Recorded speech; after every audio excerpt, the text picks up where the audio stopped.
حضرت انس رضی اللہ تعالی عنہ ایک صحابی تھے جو بدر کی لڑائی میں شریک نہیں ہو سکے تھے۔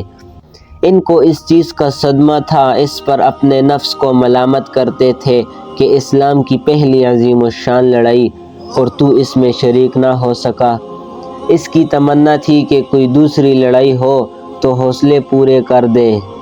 اتفاق سے احد کی لڑائی پیش آ گئی جس میں یہ بڑی بہادری اور دلیری سے شریک ہوئے۔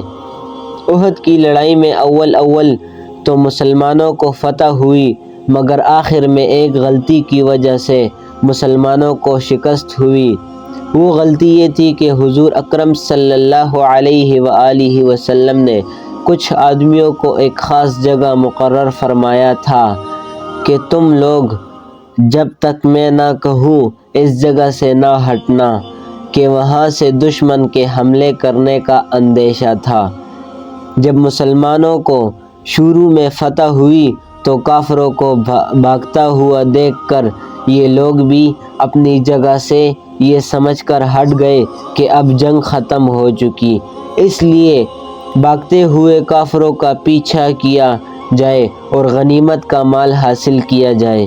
اس جماعت کے سردار نے منع بھی کیا کہ حضور اکرم صلی اللہ علیہ وآلہ وسلم کی ممانعت تھی، تم یہاں سے نہ ہٹو، مگر ان لوگوں نے یہ سمجھ کر حضور صلی اللہ علیہ وآلہ وسلم کا ارشاد صرف لڑائی کے وقت کے واسطے تھا، وہاں سے ہٹ کر میدان میں پہنچ گئے۔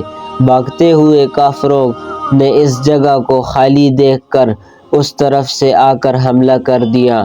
مسلمان بے فکر تھے، اس اچانک بے خبری کے حملے سے مغلوب ہو گئے اور دونوں طرف سے کافروں کے بیچ میں آ گئے، جس کی وجہ سے ادھر ادھر پریشان بھاگ رہے تھے۔